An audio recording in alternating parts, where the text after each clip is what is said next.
Good evening to you. I'm Danilo Evangelista, and welcome to our tropical weather outlook for today, Tuesday, June 3rd, 2025. On today's video, we have an area of interest off the southeast coast to watch.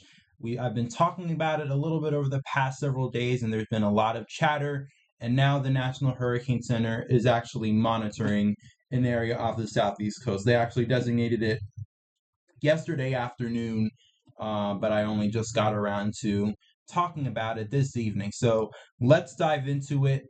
First thing on the National Hurricane Center homepage, obviously, we have our area of disturbed weather here off the southeast coast. It only has a low chance of development, though. A lot of the models, which I will go over with you in a moment, really only have this as some sort of messy disturbed area of weather that's probably going to bring a lot of rain to the southeast over the next week. But they really don't show this having enough time before it goes inland or pretty much interacts with land too much in the southeast that it probably will not be able to fully develop into a tropical or subtropical system of some sort. That doesn't mean, though, once again, that there won't be impacts, because there will.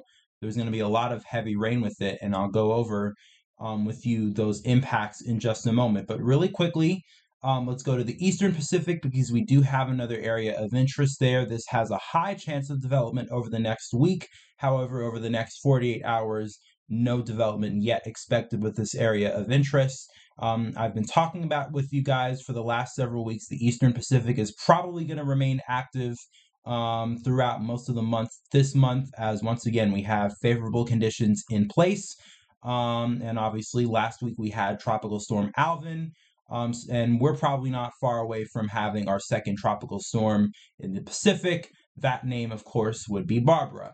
So let's really quickly take a look at a satellite shot of the Atlantic.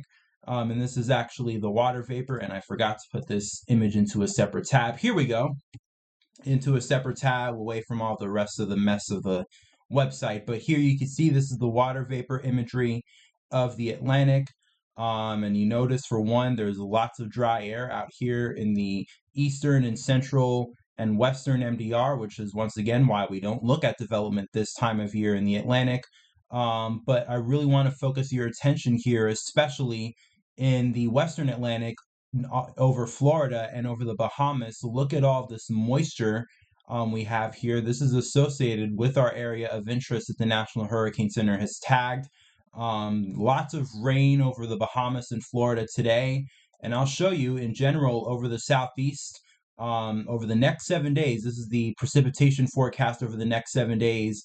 Lots of rainfall expected, not just over Florida, but the entire southeast. In fact, portions of the Carolinas and even a little bit of Georgia. Well, most of Georgia is probably going to get quite a bit of rain, but some of these areas as well could see as much as maybe 3-4 inches in total over the next week. And that's not a crazy amount, but that's still quite a bit of rain. Definitely going to make conditions and the weather dreary for about the next week or so, especially over Florida. And that is certainly not fun. It's definitely a nuisance. And it's also important to remember, with tropical systems, rain and flooding are the number one killers, not the wind. And also the storm surge as well, which I guess you could put that in the same category as rain and flooding. But it's not the wind that's the major number one killer in a tropical cyclone. It's always the rain and the flooding, and we've seen it time and time again with our big storms, especially storms like Harvey. The biggest issue from Harvey was the flooding rain that was record breaking for parts of Texas. So do not discount the fact that we will have lots of rain, even if we're not going to get something to develop out of this system. And really quickly taking a look at the 850 millibar vorticity in terms of tropical development, I'll show you that this probably doesn't have that much of a chance. And I'll show you on the models too, but at least taking a look at the 850 millibar vorticity, you could see there's definitely some vorticity associated with this system.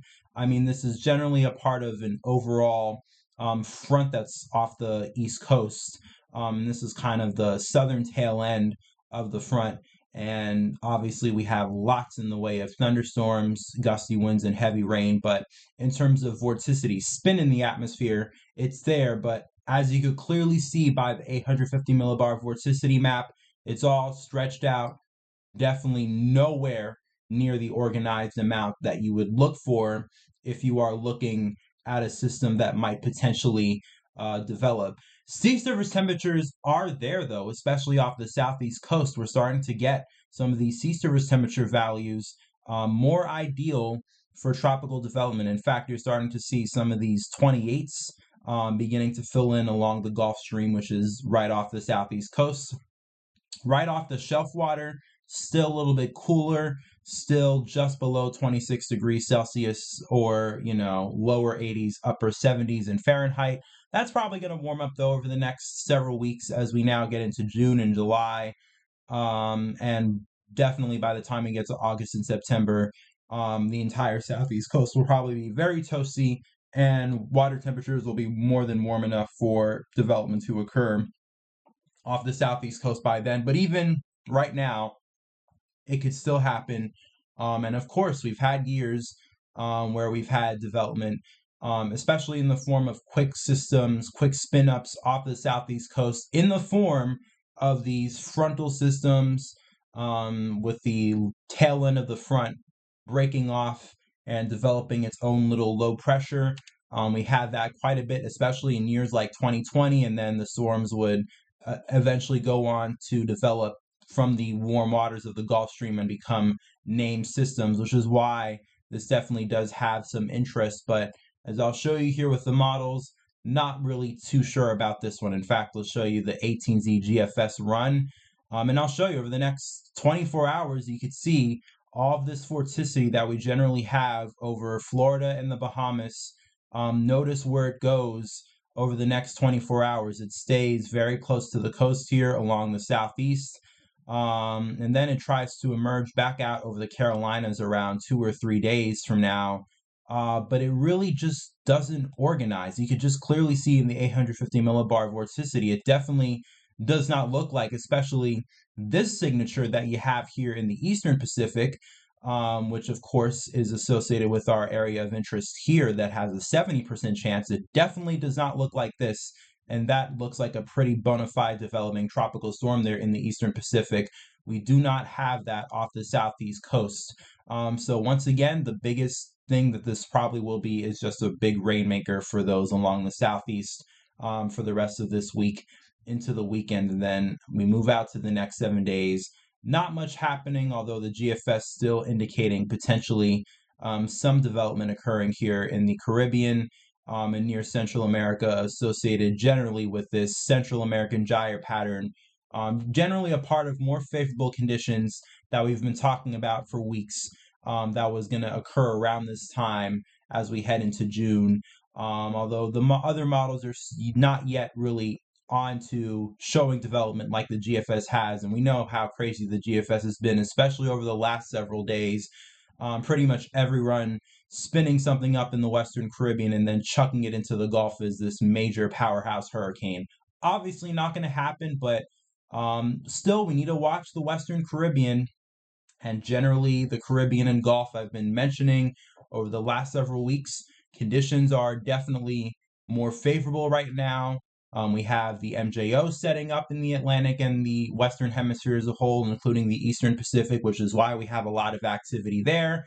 And of course, the Caribbean and Gulf are the climatology favorite areas for this time of year. So we'll have to watch and see if something does happen. But at least off the southeast coast, just taking a look at the 850 millibar vorticity, I mean, yeah, no, not really anything too eye-popping in terms of tropical development, as in maybe the system getting a name storm. And let's just really quickly take a look at the European, and they pretty much do the same thing. This area of vorticity that we have here over Florida and the Bahamas, it pretty much stays completely inland, without any chance to really fully try to consolidate. It does try a little bit over on land over the Carolinas, but isn't really able to do so.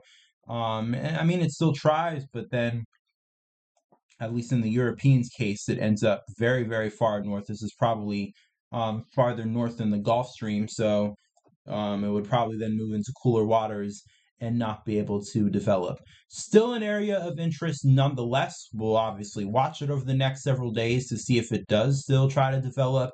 But obviously, as the National Hurricane Center has, it's only a low chance. But it is our first area of interest of the hurricane season. Once again, a way to kick off the hurricane season. I mean, now we're in it. It's the beginning of June. We're now just getting into the hurricane season, and now we have an area of interest to kick it all off. But once again, not really too keen on development of this system, which obviously, at least in that regard, is a good thing. But we'll obviously continue to watch it.